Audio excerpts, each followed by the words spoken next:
இன்னைக்கும் நம்ம கூட வாழ்ந்துட்டு இருக்கிற நல்ல கண்ணு ஐயாவை தோக்கடிச்சது சினிமாக்காரன் இல்ல, அரசியல்வாதி.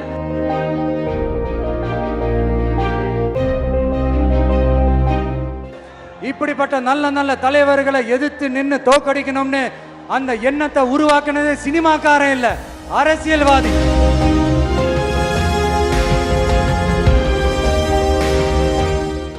அதனால எல்லா அரசியல்வாதியும் அறிவாளியும் கிடையாது, எல்லா சினிமாக்காரனும் முட்டாளும் கிடையாது.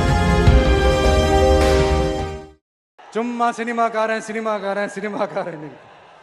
அம்பேத்கர் அவர்களை தோக்கடிச்சது சினிமாக்காரன் இல்ல, அரசியல்வாதி. காமராஜர் அவர்களை தோக்கடிச்சது இங்க விருதுநகர் பகுதியில் தோக்கடிச்சது சினிமாக்காரன் இல்ல, இன்னொரு அரசியல்வாதி. இன்னைக்கும் நம்ம கூட வாழ்ந்துட்டு இருக்கிற நல்ல கண்ணு ஐயாவை தோக்கடிச்சது சினிமாக்காரன் இல்ல, அரசியல்வாதி. இப்படிப்பட்ட நல்ல நல்ல தலைவர்களை எதிர்த்து நின்று தோக்கடிக்கணும்னு அந்த எண்ணத்தை உருவாக்குனது சினிமாக்காரன் இல்ல, அரசியல்வாதி. அதனால எல்லா அரசியல்வாதியும் அறிவாளியும் கிடையாது, எல்லா சினிமாக்காரனும் முட்டாளும் கிடையாது.